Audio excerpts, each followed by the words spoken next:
नमस्कार। वैदिक astrology channel पे आप लोगों का फिर से स्वागत है। आज एक नए विषय के ऊपर चर्चा करने के लिए आप लोगों के सामने उपस्थित हूँ और वो नया विषय है नीच भंग राजयोग। आज के इस वीडियो में सबसे पहले हम लोग डिस्कस करेंगे कि नीच भंग राजयोग क्या होते हैं, कैसे वो बनते हैं। फिर हम लोग ये चर्चा करेंगे कि नीचभंग राजयोग का फल क्या होता है और एक व्यक्ति के जीवन में वह फल कब उपलब्ध होता है। तो हर एक ग्रह किसी न किसी राशि पे नीच की हो जाते हैं। तो मैंने यहाँ पे आप लोगों के सुविधा के लिए लिख के रखे हैं, सूर्य से लेके शनि तक का उच्च और नीच जो भी ग्रह है उस ग्रह का उच्च की और नीच की जो राशि है वो मैंने लिख के रखा है। जैसे कि सूर्य मेष राशि में उच्च का होता है और तुला राशि में नीच का होता है। उसी प्रकार से चंद्रमा जो वृषभ राशि में उच्च का होता है और वृश्चिक राशि में नीच की होती है। बुध की बात करें, कन्या राशि में उच्च का होता है और मीन राशि में वो नीच का होता है। इसी प्रकार से हर एक ग्रह किसी न किसी राशि में उच्च का और नीच का होता है। तो जब जन्म पत्रिका में कोई भी ग्रह नीच राशि में बैठ गया हो और बाकी सारे ग्रह का एक ऐसा परिस्थिति हो कि उस नीच में बैठे हुए ग्रह का नीचत्व भंग कर रहे हैं, अर्थात डेविलेशन नीच का कैंसलेशन कर रहे हैं, तो उस परिस्थिति में वो जो ग्रह है राजयोग का फल देगा। तो आइए एक उदाहरण के द्वारा समझते हैं कि कौन सी परिस्थिति में एक ग्रह का जो नीच की परिस्थिति है वो भंग होके वो राजयोग का फल देगा। सबसे पहले उदाहरण लेते हैं, मान लीजिए बुध का।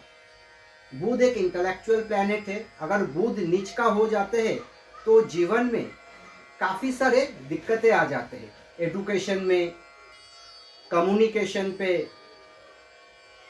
स्किन पे। आप देख सकते हैं मैंने यहाँ पे नंबर 12 लिखा और बुध लिखा, मरकरी। तो बुध जो है ये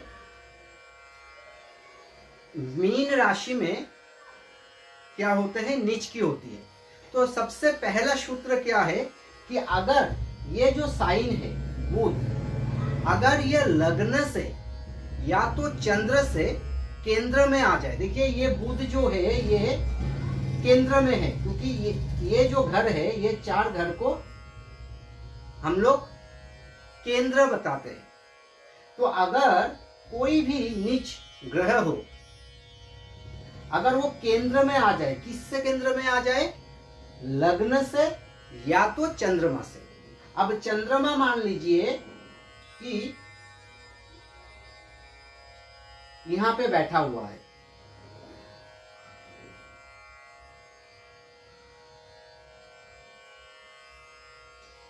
इन जनरली तो बुध यहां पे बैठा हुआ है, चंद्रमा यहां पे बैठा हुआ है। तो चंद्रमा से देखिए 1 2 3, तो नंबर 3 जो है वो तो केंद्र में नहीं है, लेकिन बुध यहाँ पे जो है केंद्र में है। तो बुध की यहाँ पे नीच भंग हो गया। दूसरा एक उदाहरण लेते हैं। यहाँ पे मान लीजिए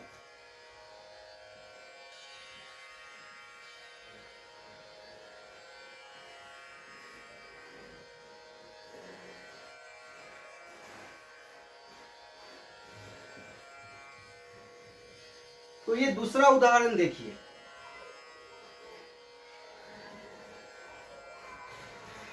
सेम बुध जो है वो नीच की हो रहा है, क्योंकि बुध मीन राशि में बैठे हुए हैं। तो अगर बुध मीन राशि में बैठा हुआ है तो ये लग्न होता है, ये घर जो होता है ये लग्न बोलते हैं। तो लग्न से बुध जो है वो द्वितीय स्थान पे बैठा हुआ है, तो जो है वे कोण पे बैठा हुआ नहीं है, सेंटर पे बैठा हुआ नहीं है। लेकिन चंद्रमा यहां पे बैठा हुआ है, तो चंद्रमा से अगर हम काउंट करें 1 2 3 4, तो ये केंद्र में हो रहा है। तो चंद्रमा से बुध केंद्र में आने के कारण बुध का जो नीच परिस्थिति था, डिग्निटी था, वो एक राजयोग जैसे बन गया। तो ये है पहला सूत्र। तो जो भी ग्रह नीच का होगा वो ग्रह या तो लग्न से केंद्र में होगा या तो चंद्रमा से वो केंद्र में होगा। तो लग्न से केंद्र में क्या है, ये वाला घर, ये वाला घर और ये वाला घर। और चंद्रमा से केंद्र में होगा, मतलब चंद्रमा से हमें या तो चौथे, या तो चंद्रमा से 7वें घर पे, या तो चंद्रमा से 10वें घर पे, या तो चंद्रमा के साथ ही अगर मान लीजिए चंद्रमा यहां पर बैठ जाता है, तो ये चंद्रमा के साथ में बैठा हुआ है, तो चंद्र लग्न में, तो ये निजभंग राजयोग एक बन रहा है। तो पहला सूत्र ये है। अभी दूसरा सूत्र समझते हैं कि कैसे निजभंग हो रहा है।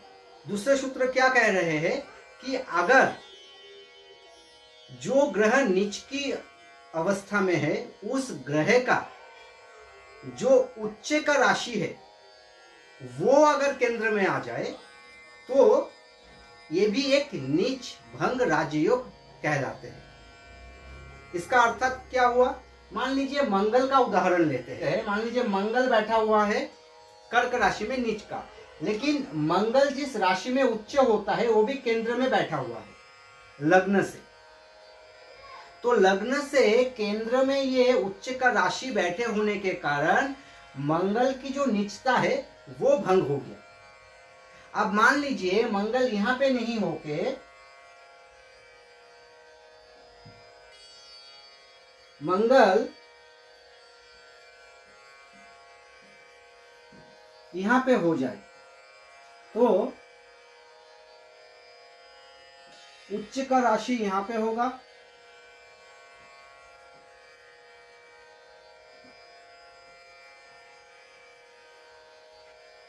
तो देखिए दूसरा सूत्र क्या कह रहा है। मान लीजिए मंगल यहां पे हो गया, तो मंगल का जो उच्च राशि है वो मकर राशि है। मकर लग्न से, ये स्थान लग्न का है, लग्न से वो तृतीय स्थान पे हो रहा है, तो निज भंग नहीं हो रहा है। लेकिन सेम अगर चंद्रमा यहां पे बैठ जाए, तो चंद्रमा से 1 2 3 4, चंद्रमा से मंगल की उच्च का राशि चतुर्थ स्थान पे बैठ रहा है, अर्थात केंद्र में बैठ रहा है, तो मंगल का जो नीचत्व है वो भंग हो गया। ये हो गया द्वितीय सूत्र। फिर से समझेंगे कि मंगल जिस राशि में मंगल उच्च होता है, कौन सी राशि में मंगल उच्च होता है, मंगल उच्च होता है मकर राशि में। तो मकर राशि लग्न से या तो चंद्र लग्न से केंद्र में होना चाहिए। तो यहां पे लग्न से तो केंद्र पे नहीं हो रहा है, लेकिन चंद्रमा से वो केंद्र में हो रहा है। एज ये चंद्रमा से केंद्र में हो रहा है, इसलिए मंगल का जो नीचत्व है वो भंग हो गया। ये हो गया द्वितीय सूत्र। तो आइए सूर्य का नीच भंग कैसे हो रहा है तृतीय सूत्र के माध्यम से हम लोग जानते हैं।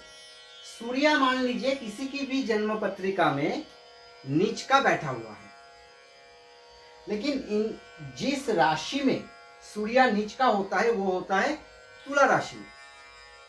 तो तुला राशि में अगर सूर्य नीच का है, तो इस राशि के जो अधिपति है, इस राशि के अधिपति अगर केंद्र में आ जाए तो भी नीच भंग हो जाते हैं। तो अभी मान लीजिए कि शुक्र अगर यहाँ या इस जगह पे और इस जगह पे और इस जगह पे कोई भी जगह पे आ जाए तो भी ये नीच भंग ही कहलाएगा। नीच भंग का चतुर्थ सूत्र की ओर हम लोग आगे बढ़ते हैं।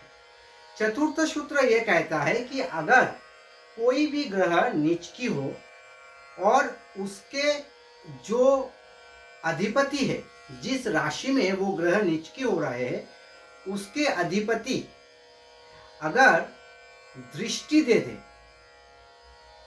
तो नीच भंग राजयोग हो जाते हैं। तो देखिए यहाँ पे शनि जो है, अगर शनि यहाँ पे बैठा हुआ है तो सप्तम दृष्टि यहाँ पे देंगे। अगर शनि यहाँ पे बैठा रहता तो यहाँ से थर्ड एस्पेक्ट देते, और अगर शनि यहाँ पे बैठा रहता तो 7, 8, 9, 10 तो शनि एस्पेक्ट देते। क्यों? क्योंकि मकर राशि की अधिपति जो है वो शनि है। तो शनि की दृष्टि से बृहस्पति की नीच भंग हो गया।